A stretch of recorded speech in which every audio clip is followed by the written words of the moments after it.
Let's talk about Epic the Musical, the Ithaca Saga. I'm gonna be honest, guys, I sobbed through this entire saga. I mean, it was incredible. My favorite song is definitely Odysseus, for a multitude of reasons. So that's the song that I want to analyze today.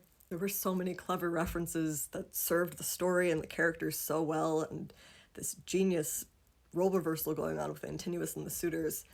I mean, the whole musical is sung from Odysseus' perspective, but in this truly epic song, we get the perspective of the suitors, which actually shows us, especially at this point in Odysseus' journey with the man he's become, just how terrifying it is to be on the other end of the battle with him. Jay's talked about how he was inspired by video games and anime when he wrote Epic the Musical for his senior college thesis in 2019.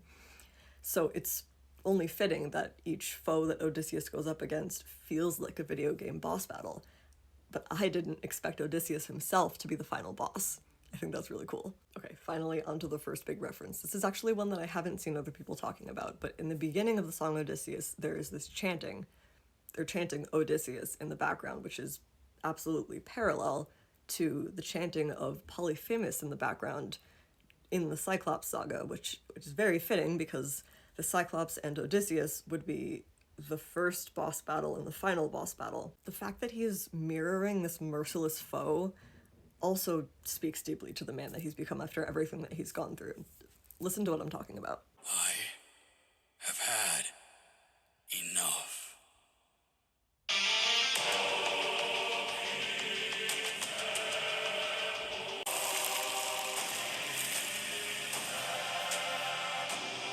Now I want to look at the moment when one of the suitors asks Odysseus to forgive them, because I believe there are two references happening here simultaneously.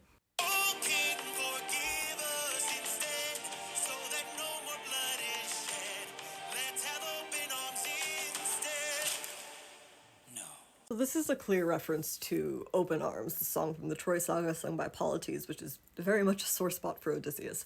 But in my opinion, the second more subtle reference is to Get in the Water from the Vengeance Saga. Odysseus asks Poseidon if he could learn to forgive, and the god of tides gives a very clear answer that mirrors Odysseus with the suitors in that particular scene.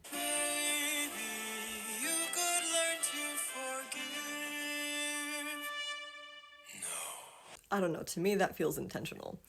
In another part of the song, a suitor who Odysseus has just shot with an arrow asks him for mercy. Of course, this sets him off, leading to a very haunting verse that I believe contains yet another reference, or rather parallel, to the song Survive in the Cyclops saga. Listen to how the Cyclops smashes his club into the ground to the beat of the music as he takes the lives of Odysseus' crew.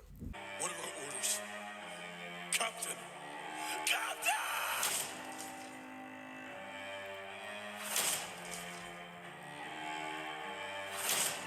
Now listen to Odysseus' verse.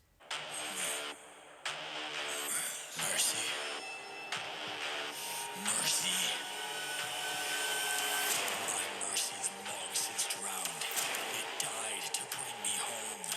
And as long as you're around, my family's fate is left unknown. You plotted to kill my son. You planned to my wife.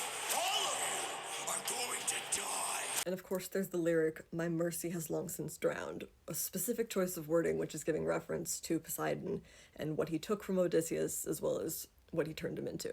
There's one last little Easter egg that I want to bring up before I wrap up this first analysis episode, and not everyone might agree that it is an Easter egg, but listen.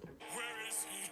Where is he? Keep your head down, he's aiming for the torches. My personal interpretation of that part of the song is that it's a reference to the 6 torches used to sacrifice the 6 men in the song Scylla in the Thunder Saga. Eurylochus, light up 6 torches. Deep down, we're lonely demons from hell. Thank you so much for joining me. I will be revisiting the song as well as the other songs in the Ithaca Saga in the next episode when I talk about my all-time favorite genius element of this musical, character instrument pairings. So please stay tuned to check that out.